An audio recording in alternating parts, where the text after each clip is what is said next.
Law firms and corporate counsel are scrambling to come to terms with the increasing cyber attacks and new cybersecurity demands from clients. According to ALM Legal Intelligence, which recently released 2 reports about the threats facing legal professionals, this new landscape poses an unprecedented existential threat to the confidentiality and trust inherent in the attorney-client relationship. On today's Cyber Chat, we talk with Steve Kovalan and Daniella Isaacson, Senior Legal Intelligence Analysts at ALM, about what they learned during their research and interviews, the secrecy surrounding many legal data breaches, and where law firms and corporate counsel need to improve cybersecurity going forward. Yeah, well, first, thanks to you guys for joining us. I guess before we get into the meat of everything, could you guys maybe introduce yourselves, tell us a little bit about who you are and what you guys did looking into cybersecurity in terms of general counsel and law firms? Sure. My name is Steve Kovalan, and I'm here with my colleague Daniella Isaacson. We're both senior analysts with ALM Legal Intelligence. ALM Legal Intelligence is the legal business suite under the larger ALM Intelligence umbrella, which itself is underneath the company ALM, which is an information and intelligence business organization that provides customers with news, data, analysis, marketing solutions, and events for helping clients manage business and the business of business. Daniella and I do not cover cybersecurity as a regular beat. However, it is something that we were tasked to do this last fall and winter as part of ALM's inaugural Cybersecure conference, which was a cross-vertical conference focusing on the intersection of cybersecurity and various business verticals, including legal, finance, real estate, risk management, etc. Daniella? Yeah, and just to follow up with what Steve was saying, in advance of the conference, Steve and I both published reports on cybersecurity and law firms and general counsel.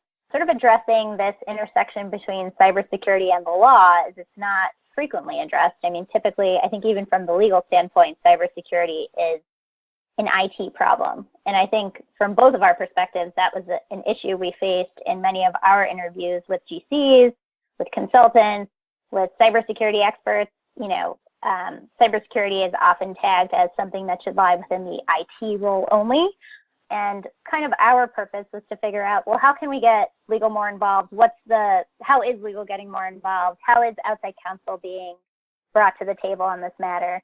And so our paper is really focused on the way cybersecurity is evolving within the corporate counsel department as well as with outside counsel. Yeah, and then I'm wondering if you could sum it up. Is there a key takeaway? I guess one thing that stood out to me is you guys wrote that the industry is trying to play catch up. Would you say that that's the broad takeaway from the report, if you had to pin it down to one or two things? Sure, absolutely. I think that's a fair assessment to say that the legal industry is playing catch up. But in some sense, I think it's also fair to say that cyber is always an evolving threat.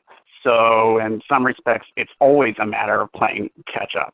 However, that said, the legal industry as a whole is known generally as very small c conservative. It's slow moving, slow to adopt a change, etc. And the way the cyber threat has emerged with its speed and ferocity, I think that perhaps the legal industry has been caught a little bit flat-footed, and now the change or the reaction to it within at least the law firm space is being driven in some respects by the business side. Those clients in, say, the big banks or the financial industry are now turning to the law firms and saying, law firms, you've got to get your act together if we're going to continue to do business with you. And I think that's something Daniella saw a lot in her research as she worked researching into, say, law departments within the corporate sector. Sure.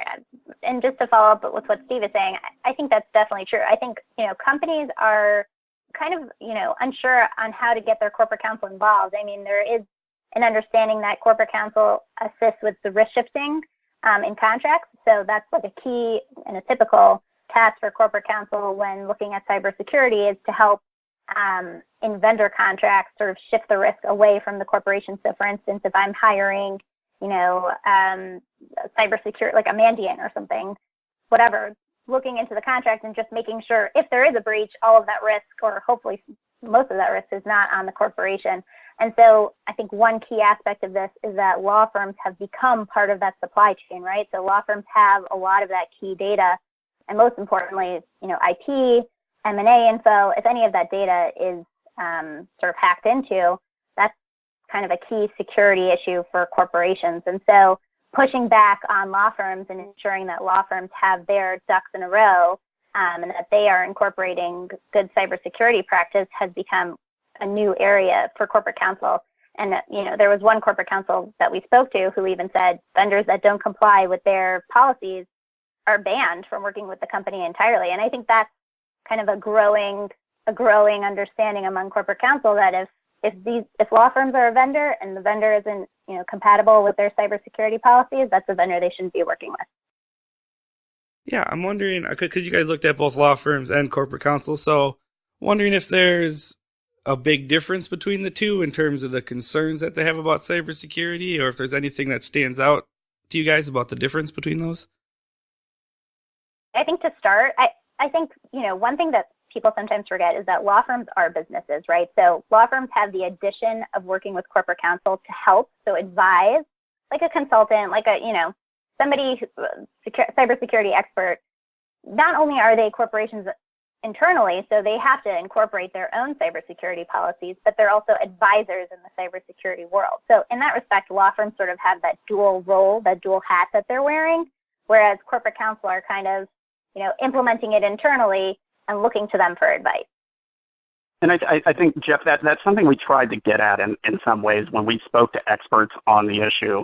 We wondered, are there best practices maybe that apply only to law firms that don't necessarily apply to corporate counsel or a corporation generally? And from what we heard, the answer was no. A best practice was deemed a best practice, regardless of whether the business organization was a corporation or a law firm or a large law firm with a partnership model. What we heard throughout our time researching this issue was that experts recommend a holistic approach, one that brings IT, legal, HR, PR, everyone to the table to tackle and handle this important issue, and also primarily one that recommended also bringing in the C-suite, or in terms of law firms, the managing partner, making sure that policy and procedure was set from the top and had buy-in from the top, so that way any processes would be pervasive throughout any organization. Yeah, and I think, the point that bolsters that point is that Steve and I, while we wrote on somewhat separate subjects, so one on corporate counsel and one on law firms, we shared the same appendices. So related to what are best practices for the industry, what sort of regulations should you look to make sure that you're doing things in a way that's up to par, what sort of frameworks are available for you to look to as well. So I think, at the end of the day, cybersecurity is kind of a growing field, and there's not a lot known about it, particularly for law firms and corporate counsel at the moment, I think, because they're not as well ingrained into it as maybe they could be and will be one day in the future. But there is like a common understanding that cybersecurity is something that both of them have to deal with, and now and in the future. Yeah, I'd be curious to know if there's anything that surprised you or stood out. If you guys found what you expected going in, particularly since, like you guys said, you're not cybersecurity experts. I mean, did you have an opinion about what you would expect to find, and then maybe you didn't find that, or vice versa?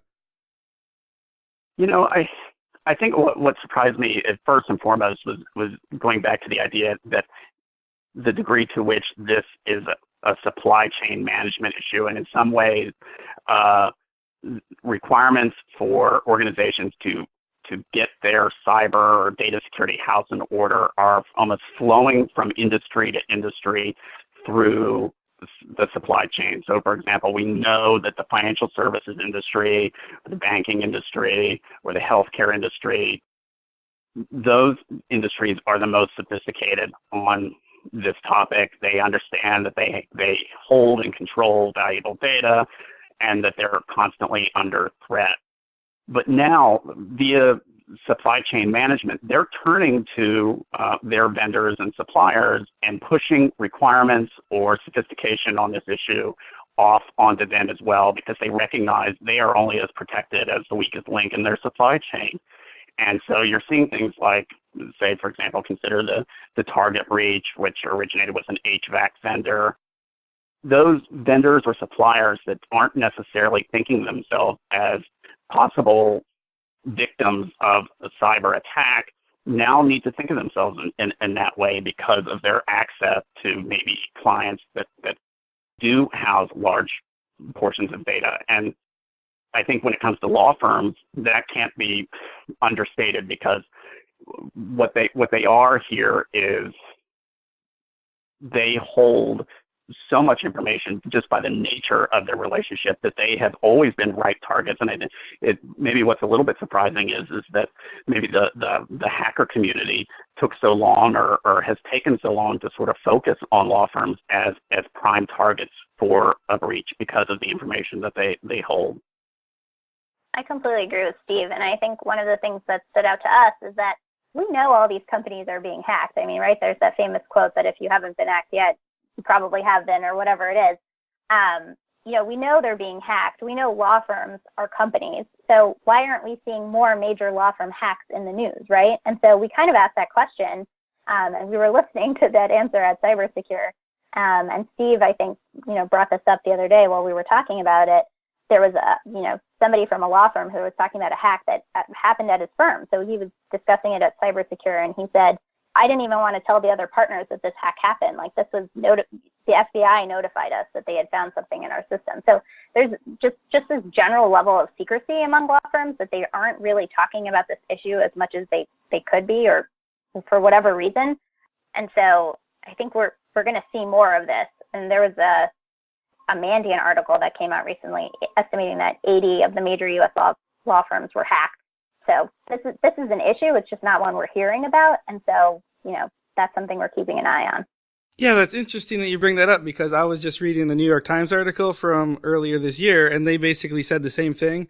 I'll quote them here quick. They said, the unwillingness of most big United States law firms to discuss or even acknowledge data breaches has frustrated law enforcement and corporate clients for years. And there was a whole article about this internal memo from Citigroup's Cyber Intelligence Center kind of about the subject. So I just thought that was interesting that you found kind of the same thing that a lot of these other people are finding, that there's a lot of secrecy around these data breaches. Absolutely. I think you're hearing that law firms do not want to talk about this issue. And Daniella and I ran up against this as we were interviewing law firms, in particular on this issue. I think the threat is so fundamental to the law firm. The fact that a law firm bases its reputation, its very essence, on the duty of confidentiality, its ability to protect the secrets of its clients. The threat of a cyber breach goes to that at such a fundamental level that the thought is if they talk about it, or if they reveal themselves of having been breached, that it's all over for them, that their reputation is so damaged that they can't go forward. So in some ways, that means mum's the word. They're not going to discuss the issue. Mm-hmm. Yeah, I just think it's an interesting, I think this goes to really the thought process that most law firms have. And it's, if we maintain an attitude of secrecy, maybe nobody will know. I think everybody knows. We're just waiting for the ball to drop and for them to talk about it. Steve and I have been talking about this too. I think there are two possible explanations here, and both are kind of disturbing. Either one, they've been hacked and they don't know it, or two, they've been hacked and they know it and they're not saying anything. So, both of those are well within the realm of possibility. I mean, I think, what we've seen in some of our interviews is that perhaps law firms are still bolstering their cybersecurity defenses, and part of that problem, obviously, is a lack of resources. I think there aren't a lot of cybersecurity experts in general, and then to find cybersecurity experts who are also up on the law, I think that's another hard resource to find. So just making sure that all of their defenses are in place, and making sure that, internally their cybersecurity is up to par, and then also able to advise clients. I think that's still something that they're putting into place rather than something that's necessarily already there for most law firms. Yeah, then I was just wondering, I mean, we talked a little bit about some of the best practices and things they can do, but was there anything that stood out to you guys in terms of what they're doing well or areas that they need to improve on, where they should be focusing those resources? I guess something that we found in our survey in particular, when we looked at the ways that companies and law firms are implementing risk and breach preparation strategies, and we kind of did a little analysis over, which ones they're implementing and how well they're doing. And we found that when it comes to assessment, 77% of companies and law firms are doing formal security assessments. But then when it comes to planning, 67% had a data breach plan in place, 64% had forensic expert partnerships, 60% had a data breach team, 59% had outside counsel selected. Then when it comes to action, 49% only were doing fire drills, which for us, was practicing, basically implementing all those things and making sure that the teams were up on what you do in case there is a cybersecurity attack or a data breach. So I think what we saw was kind of the line going down from assessment to action. And so there's definitely room for improvement, particularly in the realm of making sure that, action-wise, everybody is on the same page. And I think, Jeff, when you consider even the top line number, which was our best score, say 77% of both firms and or other businesses within our survey were performing formal security assessments. That, in some ways, that may sound great, almost 80%. But when you think about it, also that number really isn't that good either. When you think about the importance of an assessment at the beginning of any sort of process to developing a company's or an organization's cyber defense regime, because as most experts say, is the first step in this battle is you've got to understand what you have and what's most important, identifying the crown jewels. And what we're hearing is that 1 in 5 business organizations aren't doing that, even at the outset. So that's a big problem, because how can you develop a data breach plan or go through a fire drill when you have not even identified what your crown jewels are from a data standpoint, or identified what data is most important to you? And so even the good news in our survey isn't that good of news. You guys talked about how a lot of these clients are kind of concerned about these law firms, whether they hold up, in terms of cybersecurity. And so I think with all that worry out there, there would be a lot of opportunity as well, if you're a law firm or if you're, corporate counsel or whatever, to kind of stand out from the crowd in terms of that, having good security. Just wondering if you guys talked to anyone about that at all. Definitely. That's what we're starting to see, and maybe over the next year or two, we'll start to see even more of where firms are using their cyber preparedness or their notion of taking this issue seriously to gain a competitive advantage over other law firms. Daniella and I, we look at and study the legal market generally, and we can tell you that growth in some ways is hard to come by there. So any way that a firm can gain a competitive advantage, they should look to do it, and some are. And this is an issue where perhaps they can get a leg up on the competition. So you are seeing firms out there that are pursuing ISO certification. You see firms that are now bringing in people to play the role of a chief privacy officer or chief information security officer. So that's what we're looking at, is can firms leverage this problem, the data security problem, into a competitive advantage? And I think you will see that going forward.